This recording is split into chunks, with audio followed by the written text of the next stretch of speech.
Bienvenidas y bienvenidos a una nueva edición de Sobre Ciencia aquí en TV Ciudad, la cita semanal que tenemos en este canal, en esta señal, para conversar sobre lo que la investigación y el conocimiento tienen para decirnos acerca de lo que sucede básicamente en Uruguay. Y hoy vamos a volver a ocuparnos, lo hemos hecho bastante últimamente y lo seguiremos haciendo mucho más aún, de nuestras aguas, nuestra zona económica exclusiva, nuestro mar territorial, nuestra faja costera. Vamos a recibir en estudios a Carolina Sosa y Andrés Milesi, quienes protagonizan, Carolina como directora y Andrés como parte fundamental y también como codirector, un documental que se está estrenando en Montevideo, Agua Invadida, pesca ilegal, riesgo para la conservación de nuestros recursos marítimos, una investigación llevada a la pantalla grande que va a estar exhibiéndose a lo largo de varias semanas en Capital y luego en el interior del país. Agua Invadida. Vamos a hablar un poco de cine también entonces en este Sobre Ciencia de hoy. Además, ciencia en los juguetes. ¿Qué tiene para decirnos? ¿Se acuerdan, no? Que veníamos cada tanto, el año pasado y este año, contándoles la ciencia en distintos lugares cotidianos. Bueno, hoy vamos a hablar de la ciencia en los juguetes, ciencia en la juguetería. Un lindo tema para nuestro programa. Y además, nuevamente vamos a visitar museos, porque la ciencia está, siempre les decimos, ¿no?, en muchos lugares distintos. Y hoy uno de los museos más emblemáticos, el Museo Nacional de Historia Natural. Contenidos para esta edición de nuestro programa aquí en TV Ciudad. Arrancamos como cada semana con el habitual salpicón con las principales noticias científicas de estos días.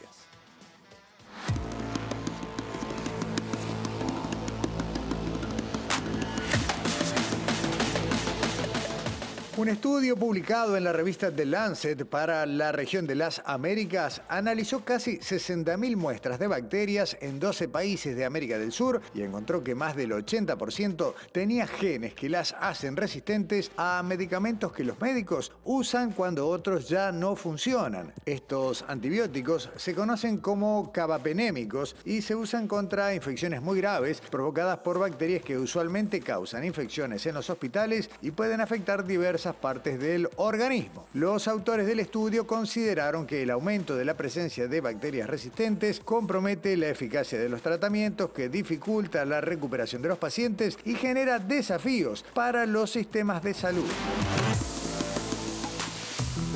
Aplicando la tecnología a la gestión de riesgos, Google creó una red sísmica global compuesta por más de 2.500 millones de dispositivos Android que se combinan para detectar terremotos y emitir alertas en tiempo real. A 3 años de su implementación experimental, el sistema ya opera en 98 países y ha entregado unas 1.200 alertas, muchas en zonas sin cobertura sísmica tradicional. Basado en los acelerómetros que incorporan los smartphones, el sistema detecta movimientos inusuales y cruza los datos para identificar eventos sísmicos. Cuando un grupo de teléfonos comienza a vibrar al mismo tiempo, se genera una señal que puede activar una alerta. Según la geóloga uruguaya Leda Sánchez, esta red de prevención sísmica desarrollada por Google funciona siempre y cuando exista una distancia importante con el epicentro del temblor, pero no es útil para sismos locales ni para magnitudes menores a 5. Sin embargo, Sánchez destacó la utilidad del sistema en regiones de sismicidad frecuente y de magnitudes grandes. El sistema no supera a los sismógrafos convencionales, pero lleva cobertura a lugares que no tienen infraestructura sísmica. El 36% de las alertas que la red emitió hasta ahora llegaron a los usuarios antes de que comenzara el temblor.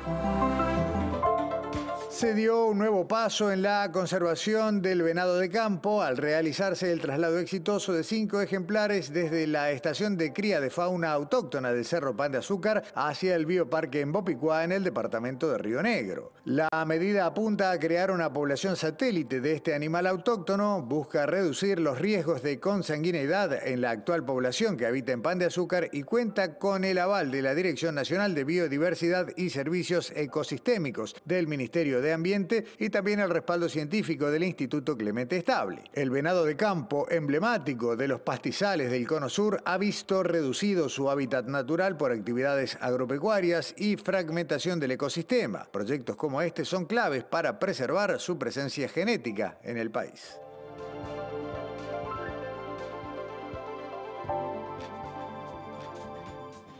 Bueno, esto podría ser el segmento Toy Story, pero Toy Science, en todo caso, auspiciado por Pixar. ¿Cómo andás, Daniela? Tremendo empezar así, sí, pero... y bueno, en definitiva, ¿cuántas veces uno, sobre todo cuando es niño, ¿no? En los juguetes trata de proyectar cosas? Y bueno, y acá lo que vas a hacer es explicarnos cómo se proyecta. Exactamente. El informe de hoy lo que invita es a hablar de ciencia, pero también de algún modo hacer un viaje en el tiempo, ¿no? A la niñez, que no está tan lejana, donde el vínculo con el juguete era, bueno, mucho más marcado de lo que es hoy, aunque en los adultos todavía tenemos juegos y juguetes que atesoramos y que, bueno, que nos acompañan durante muchos años.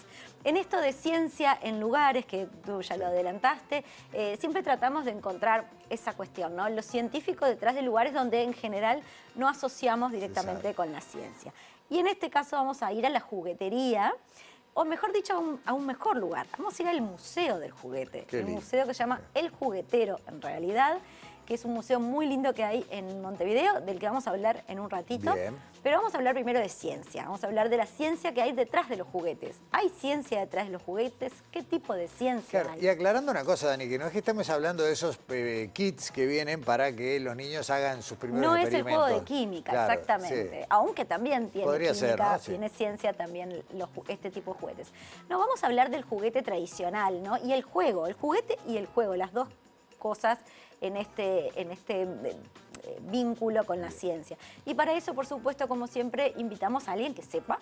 Invitamos al investigador Marcelo Aguirre, él es licenciado en psicología con un máster en educación, o sea, vincula también el juego en la educación e integra el Instituto de Psicología, Educación y Desarrollo Humano de la Facultad de Psicología de la UDELAR, al que le preguntamos, bueno, ¿qué ciencias hay detrás de los juguetes y el juego? Y el spoiler es que hay muchas. Ah, bien. Pero él nos va a contar entonces en esta primera parte del informe.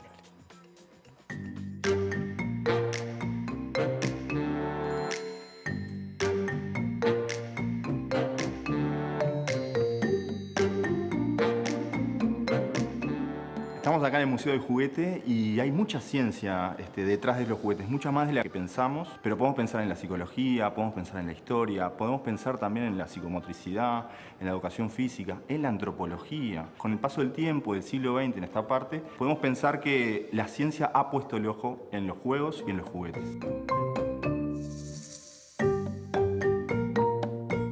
Durante mucho tiempo se pensó que el juego era una pérdida de tiempo o que no tenía sentido o interés para el mundo adulto. La psicología viene a romper con eso y a darse cuenta de que el juego empieza a tener como una importancia a nivel de desarrollo desde que son bebés. El vínculo madre-bebé es a través también del juego y ahí se genera el famoso apego que podemos conocer y ahora por suerte está como más generalizado, pensar en objetos de apego o juguetes que son beneficiosos para el desarrollo. El juego y los juguetes en las infancias también nos van marcando la evolución o el desarrollo de esos niños y niñas y nos permite también ir indagando o conociendo esos avances o retrocesos de las infancias.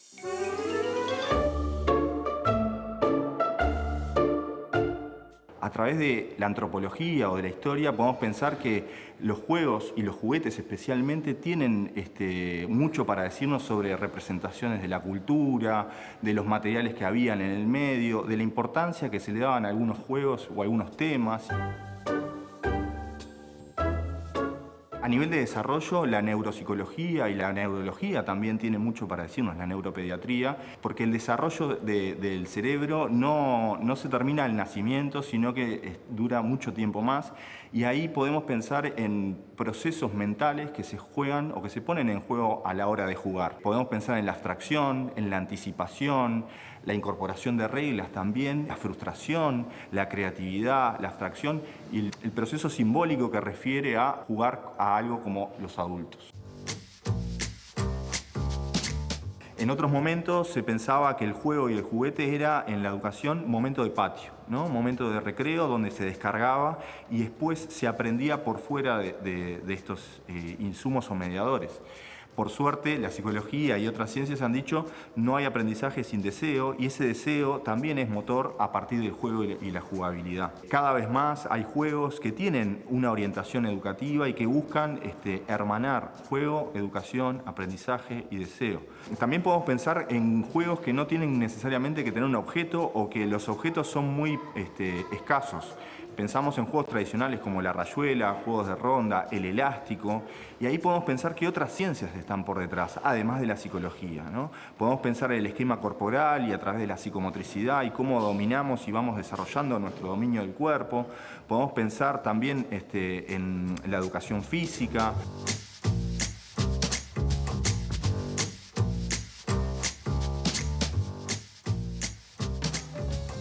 Es el juguete, pero también es el juego, ¿no? Porque bien decía Aguirre que, bueno, podés hablar de rayuela, elástico, cosas que se jugaban prácticamente sin ningún elemento. Sin elementos, sí, el juego y el juguete, sí. O sea, el vínculo con lo lúdico es lo que trata de abordar este informe desde la ciencia, ¿no?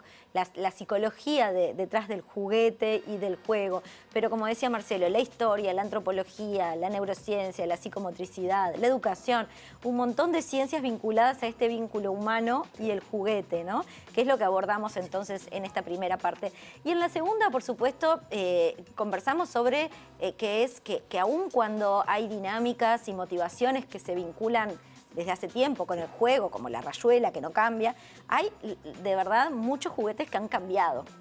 Tecnología que ha avanzado, materiales que ahora son diferentes. Entonces, bueno, ¿qué dice la ciencia sobre estos cambios de los juguetes y cómo influyen en lo psicológico y en otros aspectos de la ciencia de los juguetes? A ver.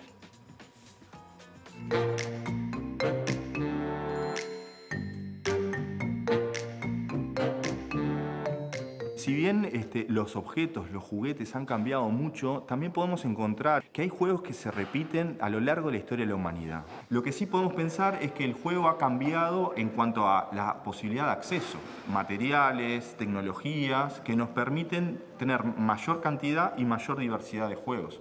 Pero los procesos mentales se mantienen en su gran mayoría. Tenemos juegos y juguetes de muchas épocas, pero podemos encontrar patrones comunes. Los autitos, podemos encontrar otros juegos que hasta el día de hoy se mantienen. Legos, ladrillitos. Lo que capaz que cambia es la tecnología. Podemos encontrar materiales un poco más amenos o pensados para las infancias. También podemos encontrar usos de esos mismos juguetes distintos.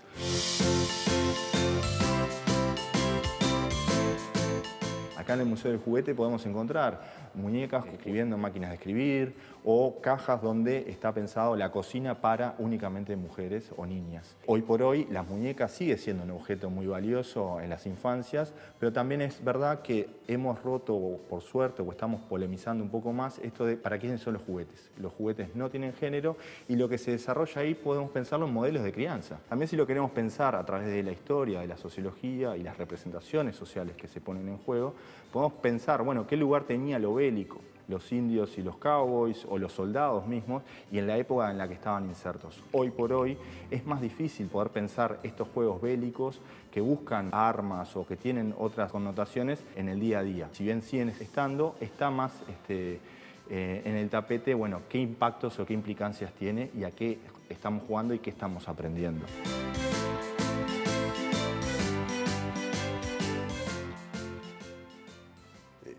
Recién cuando veníamos del tape anterior yo pensaba en los juegos científicos, pero después también estaban, y todavía creo que siguen muy en la mesa, los juegos didácticos, ¿no? Para estimular. Sí.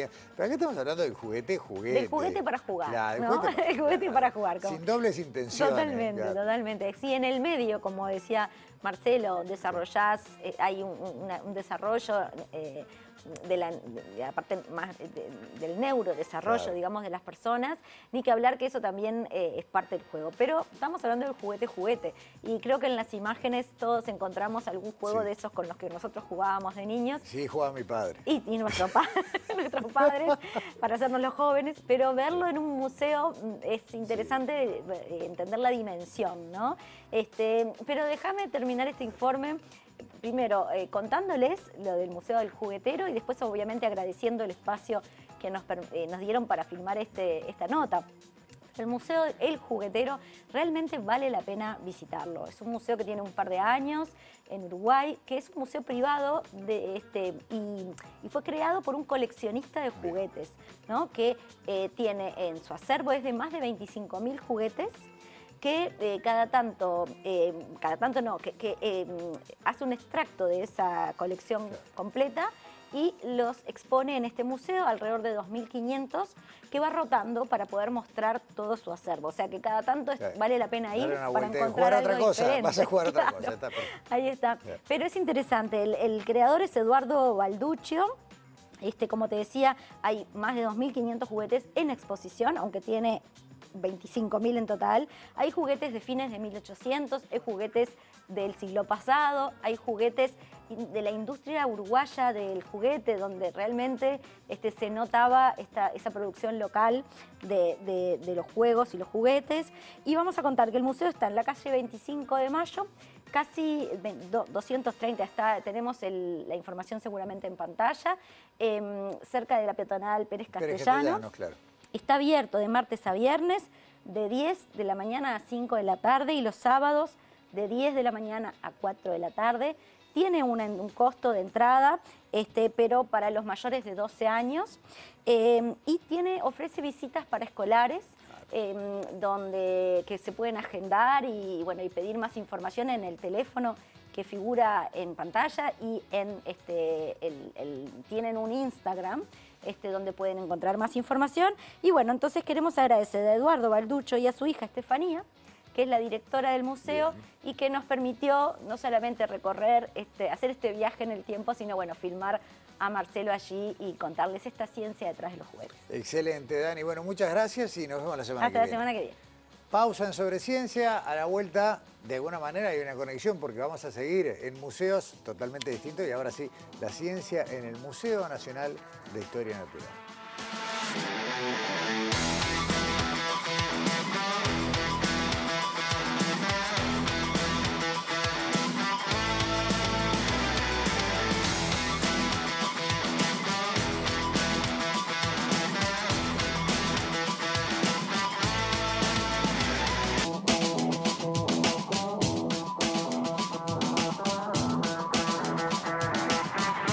Presenta Casmu. Afiliate llamando al 1444 o en casmu.com.uy. Casmu, nos une la vida. El museo que tuvo ¿cuánto tiempo sin casa? El Museo Migrante, sin local fijo. ¿Cómo andas, Alexandra? ¿Cómo andas, Gustavo? Bienvenida al programa de hoy. Y fuiste uno de los museos más entrañables. Sí, el Museo Nacional de Historia Natural, que es medio trabalengua el nombre, ¿no? El Museo Nacional de Historia Natural, porque también hay otros museos de Historia Natural, sí. Pero el Museo Nacional de Historia Natural se encuentra allí ahora en la calle Miguelete. Y también a veces, digo, en el edificio de la ex cárcel del Miguelete, pero también es reconocido popularmente como el Museo del Dinosaurio, que está también, en la puerta, ¿no? También. Bueno, estamos hablando de la institución científica más antigua del Uruguay, y es una historia muy linda y muy rica que tiene este museo, y tiene esta particularidad que vos mencionabas. Un museo así tan importante, con un acervo tan rico, que a su vez estuvo muchísimos años sin sala de exposición. Pasó del año 2000, que estaba por allí al costado del Teatro Solís, claro, a una sede, después a otra sede, que es la de 25 de Mayo, pero que no tiene exposición al público. Sí tenían sus principales piezas prestadas a otros museos para ser justamente disfrutados y conocidos por las personas, pero no tenían sede. Y el 18 de julio de 2018 se habilitó este edificio, que también se nombró Monumento Histórico Nacional, y tiene su sede el Museo Nacional de Historia Natural. Bien.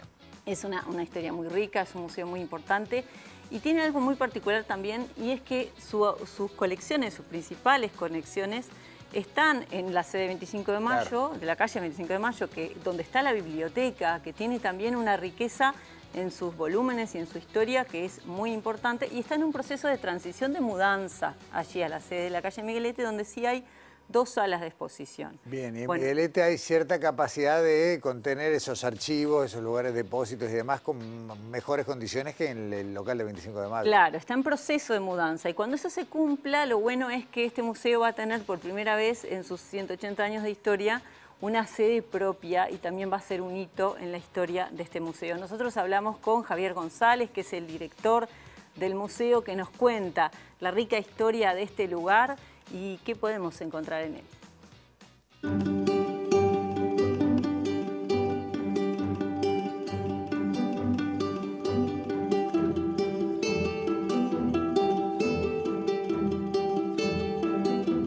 El Museo Nacional de Historia Natural es la primera institución científica y museológica de Uruguay, y tiene sus orígenes en una comisión que integró Larrañaga, Vilardebó y otros entusiastas, que le encomendó justamente el gobierno de la época para crear un museo de historia natural y reorganizar la Biblioteca Nacional, que había sido creada unos años antes. Entonces, eso ocurrió el 4 de septiembre de 1837, esos fueron nuestros inicios, y el 18 de julio de 1838, con parte del acervo donado por esos naturalistas al museo, se abren las primeras exposiciones en lo que era la Casa de Gobierno, la Casa del Gobernador, en la Plaza Sabana.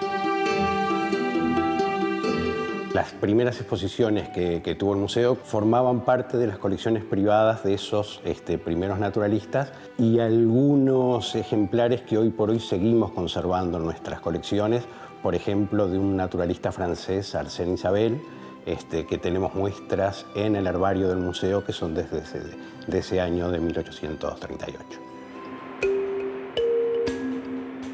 Un dato importante: a poco de creada la comisión, el museo tiene la primera expedición científica realizada por investigadores nacionales, que la integraba Vilardebó y Arsène Isabelle, que fue una investigación que se hizo al arroyo del Pedernal, en el departamento de Canelones, para extraer lo que se dio en llamar el fósil del Pedernal, que eran restos de gliptodonte.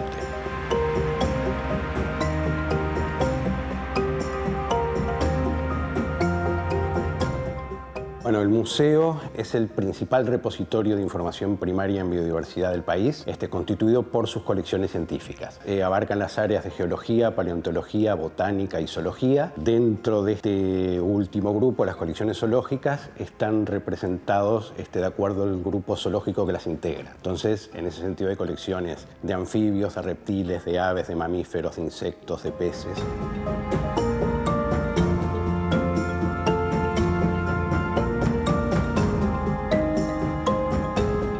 Todo ese acervo, digamos, calculamos un número aproximado de 400.000 ejemplares distribuidos en esas áreas. Más una biblioteca especializada en ciencias naturales, que tiene más de 110.000 títulos, que constituye la biblioteca especializada en ciencias naturales de las más importantes del país y de referencia también en la región. El museo está en un proceso de reconversión edilicia y de mudanza. Paulatinamente estamos trasladando las colecciones que todavía están en la vieja sede de 25 de Mayo a esta nueva enclave, que va a ser el enclave definitivo y con las condiciones óptimas para su conservación preventiva y también para el estudio y la investigación.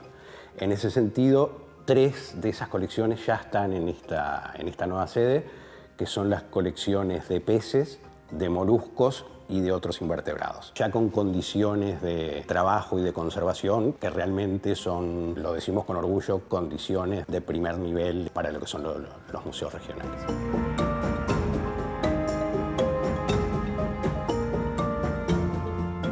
Es un poco fuerte escuchar las cifras, los números. Habló de 400.000 ejemplares. Sí, sí. Es mucho, mucho, Sí. mucho. Y es impresionante también, que lo pudimos ver con el equipo de Sobreciencia, y lo veíamos nosotros, en las condiciones de conservación que Javier comentaba esto, y son realmente muy de primer mundo, ¿no? Y es una cosa que uno lo alegra, poder ver que toda esta riqueza está conservada con los parámetros que se debe conservar. Claro, digamos, y es ¿no? que sí, O sea, es que hay pérdidas que no son irreparables. Claro, los propósitos del museo son la investigación, la conservación y la comunicación, y bueno, se conserva para poder investigar también, ¿no? Es que yo recuerdo, a modo de anécdota, cuando hace 6, 7, un poco más de años que se identificó y se publicó el Josefo Artigas, el roedor más grande del mundo, encontrado en Quillú. Había estado como 20, 25 años en ese depósito esperando el momento en el que, bueno, alguien tomara la tarea de identificarlo, clasificarlo y en este caso, bueno, descubrir que era una especie única, ¿no? Bueno, te nos adelantaste un poquito. No, es que lo vengo viendo de reojo que en la pantalla. En la siguiente parte del informe vamos a recorrer estas dos salas, como decimos, que están abiertas al público, que es la sala del pasado, la sala de nuestro pasado y la sala de nuestro presente, de la mano de Meika Valdivia, que ella es investigadora, es magíster en ciencias biológicas, investigadora en el museo, que nos hace una recorrida, como venimos haciendo en este ciclo de la ciencia de nuestros museos, justamente por las principales piezas que cuenta la sala de nuestro pasado.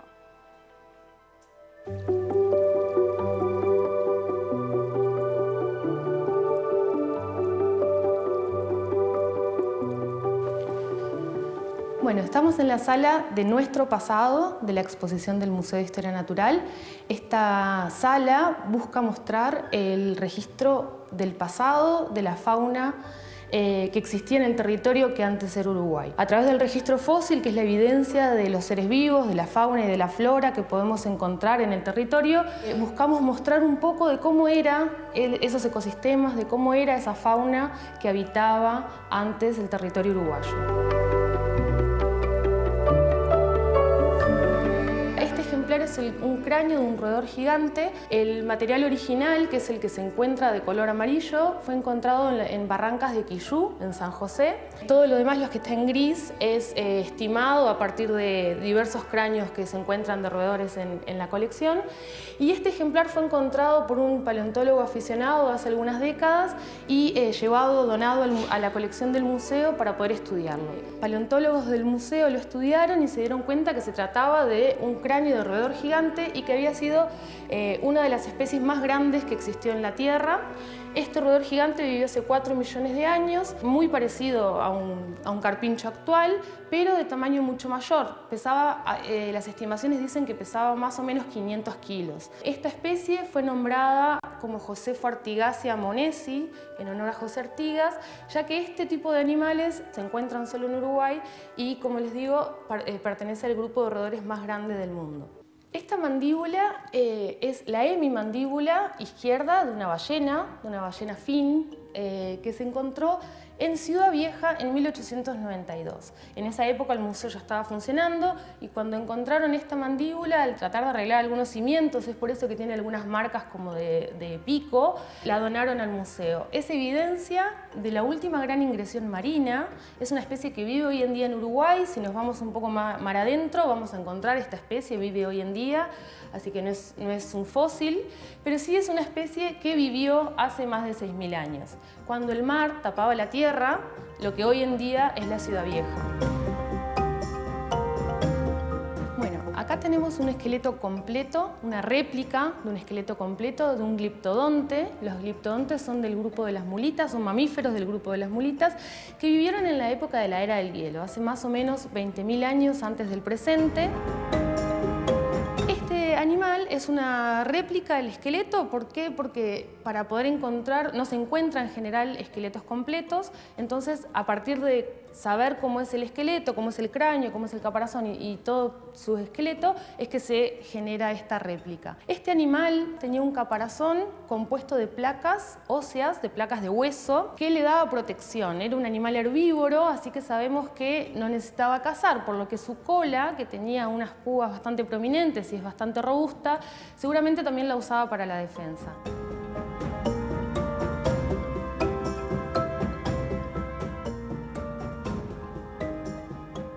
Los gliptodontes también siempre son muy llamativos, ¿no? Porque, bueno, cada tanto es noticia de que aparece algún resto, alguna parte, sobre todo de caparazón, y llama mucho la atención. Pero esa reconstrucción es un gliptodonte completo. Sí, bueno, qué lindo es poder recorrer nuestros museos, sí, claro. y poder justamente revivir la historia de lo que pasaba en nuestro territorio. Y de la mano también de Médica Valdivia vamos a conocer la sala del presente, donde también hay piezas que siempre hacemos esta pregunta: ¿qué llama más la atención a las personas que visitan el museo? Bueno, nos contaba esto y también recorremos con ella la sala del presente. A ver.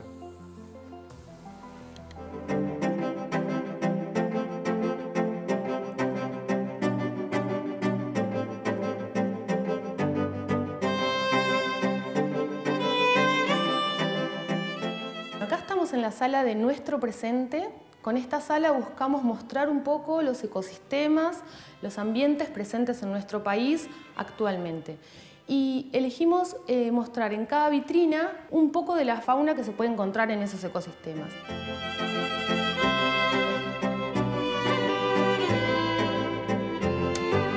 El acervo que forma parte de esta exposición es de cada colección científica, se muestran taxidermias y se muestran algunos moldes, y con esto buscamos mostrar un poquito de lo que es cada ecosistema de Uruguay. Se encuentran los bosques nativos, los humedales, el mar, la costa, las praderas, y tenemos también dos ecosistemas que son el agroecosistema y el ecosistema urbano, ecosistemas muy modificados, pero que sin embargo tienen también sus especies y sus dinámicas entre especies. En esta sala tenemos algunas de las piezas que le llaman más la atención a la gente cuando visita, las visitas guiadas que hacemos durante el año. Las taxidermias llaman mucho la atención, los ejemplares taxidermizados. Y otra de las cosas que llama mucho la atención es esto que tenemos en las dos salas de exposición, que son material de colección didáctica que la gente puede tocar. Tenemos acá unas semillas de un arbusto y esto es el cráneo de un lobo marino, y es material que nosotros ponemos a disposición para que la gente lo toque y tenga una sensación también cuando visita la sala. Visita la exposición y puede tocar algunos ejemplares.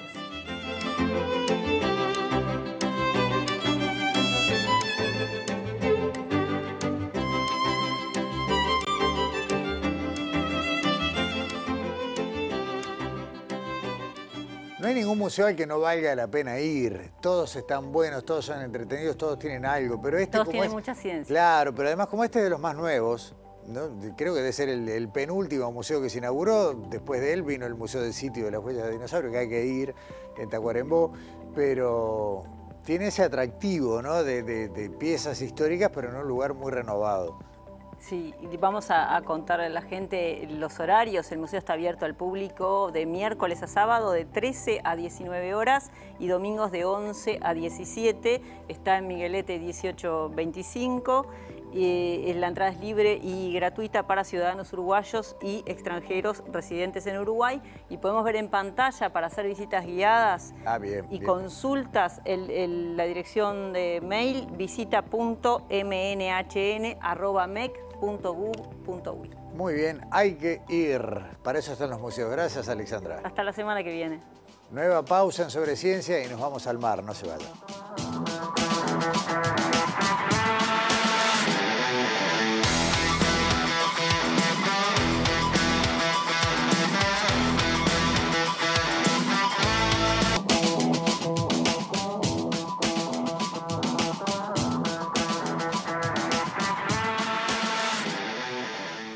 Hace un año y un mes, las dos personas que nos van a acompañar en esta entrevista estuvieron aquí en Sobre Ciencia. En aquel momento, la idea era hablar, hacía poco que había transcurrido el Día Mundial de los Océanos, y bueno, fue la manera de entrar en tema.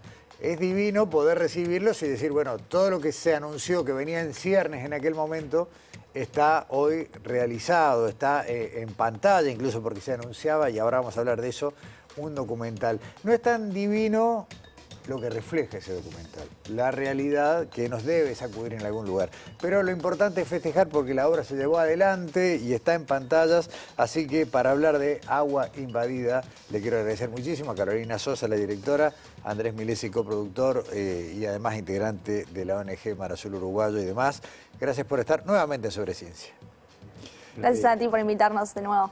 En aquel momento estaba bastante avanzado el rodaje y demás, pero bueno, difícil saber cuándo se terminaba. Recordemos que es una producción que tiene el aporte de nada menos que de Nat Geo, National Geographic, lo cual te debe elevar el estándar allá arriba también. No es lo mismo que hacerlo con un celular. Sí, sí, o sea, igual hay una diferencia entre National Geographic, el canal, y National Geographic Society, que es como la organización sin fines de lucro que apoya proyectos en todas partes del mundo. A nosotros nos apoya National Geographic Society, pero sí, obviamente tiene como cierto nivel de producción un poco más elevado. Después de tantos años en aguas, alertando, concientizando, investigando, sacar un producto así, que va a la pantalla grande, que va a estar viéndose durante un montón de días en cines, primero en Montevideo y supongo que después en otras partes. Bueno, que ya estuvo en Chile además, exhibido. ¿Qué se siente, Andrés? Y la verdad que es el trabajo que hizo Carolina, pionero obviamente en Uruguay, es alucinante, tiene una muy buena fotografía y lástima algunos actores que aparecemos ahí, pero bueno, es un detalle. Pero es un proceso que desde que yo entré, por ejemplo, a trabajar en la DINARA o lo que era el INAP en aquel momento, año 94, ya había registros de pesca ilegal. O sea, estamos hablando de hace 30 años atrás y antes también. Entonces, esto que muestra Carolina ahora, ojalá que tome conciencia. Ella ha hecho su trabajo, nosotros también en parte. Falta ahora al sistema político hacer su trabajo y su parte. Si quieren, para que la gente sepa de qué estamos hablando, podemos compartir el tráiler de Mar Invadido y después seguimos hablando de esto. Agua Invadida, perdón. Vemos el tráiler y charlamos, a ver. ¿Qué estamos haciendo? Estamos contaminando, estamos sobrepescando, estamos generando un cambio irreversible. Las especies que veíamos antes ya no las vemos. ¿Y cuáles son las próximas especies, lamentablemente, que no vamos a ver? Esto es Uruguay. La pesca ilegal está arrasando con todo. Barcos extranjeros invaden, roban y destruyen. Pero no son los únicos. Los uruguayos también rompen las reglas y ponen en peligro lo que es de todos. ¿Cuál es el mar uruguayo que le vamos a dejar a nuestros niños? La misión es detectar todos los blancos de interés que sean en el área, presuntos infractores. Por la época del año va a ser pesqueros brasileros. El problema con los pescadores brasileños, yo recuerdo que hace aproximadamente entre 15 y 20 años que está pasando esto. Nos están sacando los recursos que son nuestros. Por un lado, los pescadores artesanales brasileños entran ilegal y los pescadores uruguayos no cumplen con las normas, el producto final va a ser la depredación de la fauna marina en forma más rápida. Si no tenemos conciencia del tamaño de malla y que la DINARA controle, es imposible. Imposible, matamos toda la fauna, no va a quedar nada. El proyecto Proteo inició con la búsqueda de una solución tecnológica para poder combatir la pesca ilegal.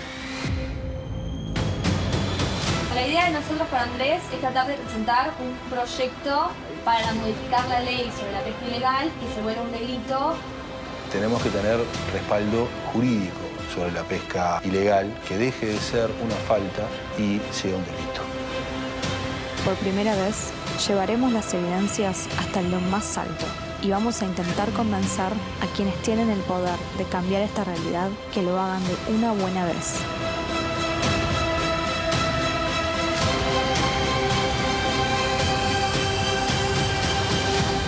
Aún estamos a tiempo de proteger nuestro mar.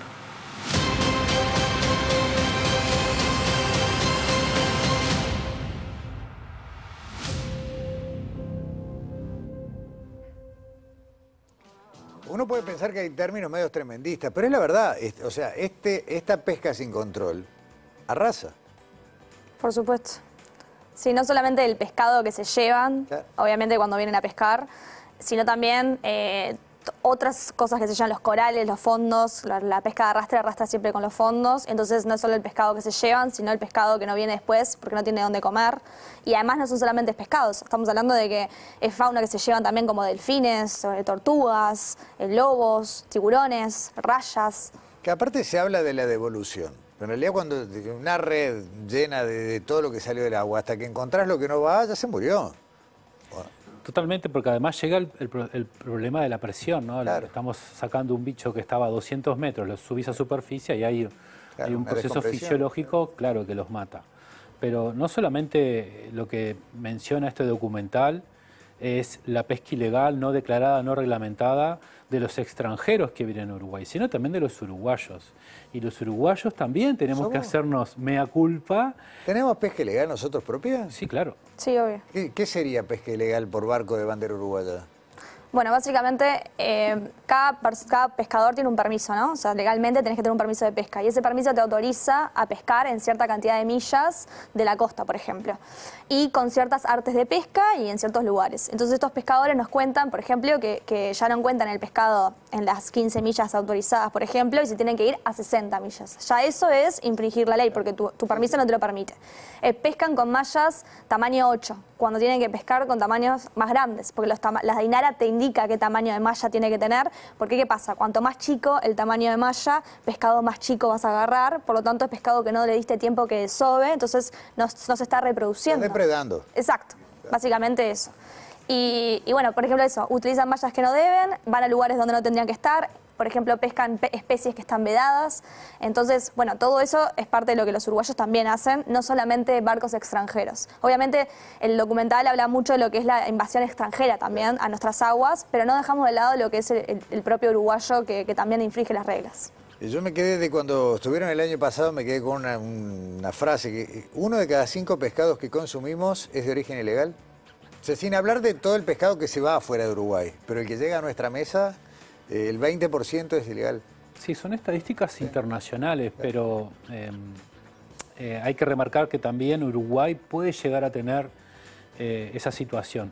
Más que nada porque el consumidor cuando va a comprar un plato de pescado, va a comprar un pescado, no pregunta de dónde viene ese pescado. Entonces, no saber de dónde viene, quizás es muy probable que venga de pesca ilegal o no declarada o no reglamentada, que simplemente es que el pescador no declara qué pesca y cuánto pesca. Y Uruguay también, para ponerle un poquito más de presión al sistema político, es un país que no es transparente en sus declaraciones de pesca y en sus declaraciones de captura. No sabemos hoy a nivel internacional, por ejemplo, dónde está la flota pesquera uruguaya. Sin embargo, hay algunos países que han optado por ser transparentes y decir, de acá están mis capturas, de acá está mi pescado, y eso te da seguridad a vos como consumidor de saber de dónde viene tu proteína de origen animal.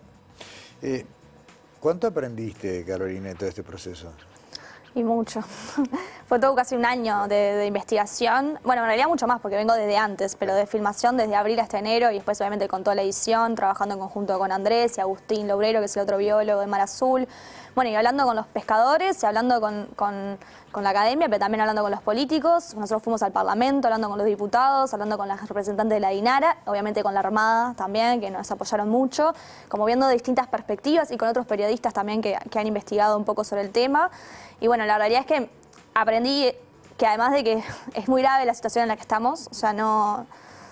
Que sucede, eso sucede hace más de 20 años, pero estamos a un nivel que ya, como dice también el tráiler, ¿no? O sea, hay especies que ya no las vemos y que no las vamos a ver, y ¿qué le vamos a dejar a la siguiente generación, digamos? O sea... Nuestro imaginario dice que, y creo que puedo representar a una persona común, que esto pasa porque no tenemos capacidad de control y de disuasión. Entonces, bueno, tenemos pocos barcos para la Armada o lo que sea, pero creo que no debe ser solamente eso, ¿no? O sea, por un lado que cada vez hay más pesca ilegal, ¿no? Más flotas internacionales, hay límites difusos. Hace poco me hablaban de la ciudad flotante, de esos que pescan en los límites.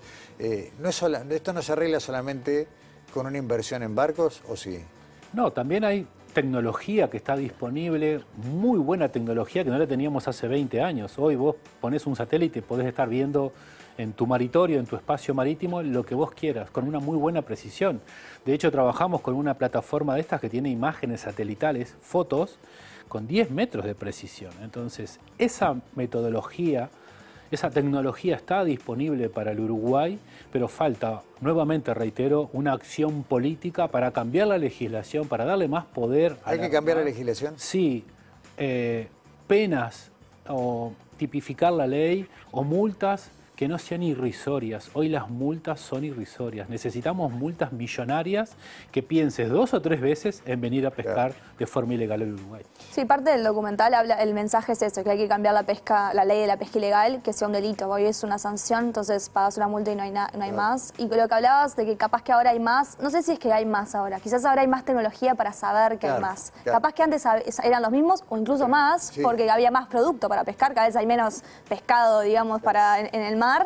Pero el tema era que era aún más invisible de lo que es hoy y hoy ya es bastante, por no decir muy, invisible. Una gran parte de esta flota consume servicios en el puerto de Montevideo. O sea, sabemos que están pescando ilegal, pero a su vez los recibimos en el puerto y les damos servicio. Sí. Bueno, es un tema complejo. Es perverso, ¿no? Bueno, Uruguay tiene un puerto humanitario, es lo que dice el gobierno básicamente ante la respuesta, ante, digamos, ese cuestionamiento, que quiere decir que vamos a aceptar a todos, no le vamos a decir a nadie que no, porque justamente en el COVID, yo siempre pongo el mismo ejemplo, dejamos entrar a las personas que estaban enfermos y no les van a decir no entres porque estás enfermo.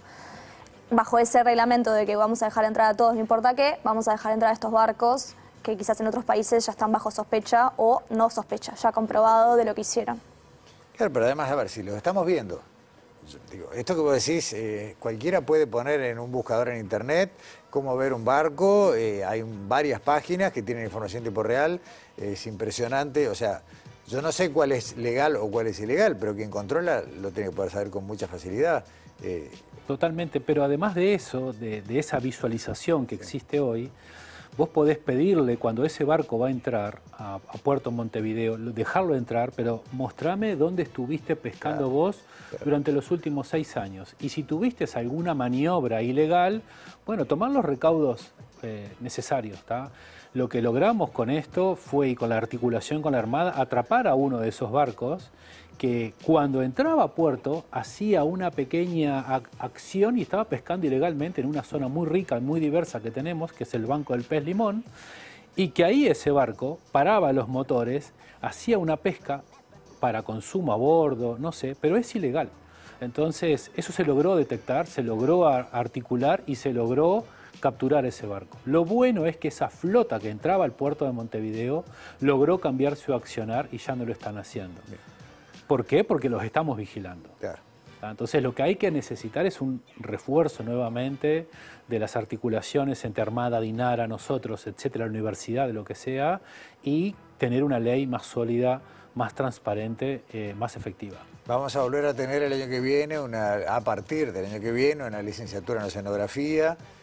La UDELAR aprobó el Instituto de Ciencias Oceánicas. Eso es clave, ¿no? Porque sin conocimiento tampoco puedes legislar, ni controlar, ni decir, bueno, esto puede pescar y esto no. Sí, hay que conocer para conservar, ¿no? O sea, claro. Y como hablábamos, siempre Andrés dice, los libros de escuela de los niños. Claro. No, justamente la ciencia, no se habla del océano como un ecosistema en el que los niños tengan que estudiar. Y eso me parece gravísimo, si tenemos más mar que tierra en nuestro país. Y cada vez que hablamos de maritorio nos miran raro, ¿no? ¿Qué palabra inventaste, no? Y bueno, pero bueno. El año pasado cuando vinieron se llevaron presentes de Sobreciencia, así que yo supongo que en sus casas ya tendrán una casita. Un lugar donde poner. Este año los presentes que siguen siendo de Ística Objetos tienen que ver con los 5 años en TV Ciudad, así que... Muchas gracias. Que lo junten con las tazas y que tengan un buen lugar de Sobreciencia en sus casas. Pero yo la quiero mostrar porque nunca las muestro, las cosas que nos prepara Ística. Esto no se compra, esto no se consigue, solamente quienes vienen al programa. Gracias. Me encanta. Muy amable. Suerte con el tour de la... Los invitamos. Recordemos, va a estar en la sala B del complejo Nelly Goitiño. Sí, acaba de pasar en el Cine Movie Center el estreno y a partir de mañana, jueves 31, va a estar en el Sodre en varias fechas y horarios. Mañana justamente está a las 9 de la noche y después va a estar del 7 al 13 de agosto en el Live Cinema, la sala Alfabeta. Bien. Y bueno, eventualmente esperemos que llevarlo también a la televisión y obviamente al resto del país. Nos importa mucho ir a las costas y que llegue el resto. En todos los años que llevas en esto, creo que, lo voy a decir de atrevido, pero nunca se habló tanto del mar. O sea, creo que falta un montón, pero se está haciendo una conciencia, ¿no? Sí, y esto que vos decías de la licenciatura en Ciencias Oceanográficas y el Instituto Oceánico, eso marca un hito para mí, para mi forma de ver, obviamente, para esta visión marítima que tenemos que tener. Uruguay es un país marítimo. Carolina, Andrés, gracias nuevamente por venir a Sobre Ciencia y bueno, a más tardar nos veremos el año que viene con alguna novedad. Mucho gusto. Gracias a ti. Hasta pronto. Cerramos nuestro programa de hoy y nos vemos aquí en TV Ciudad en los próximos días.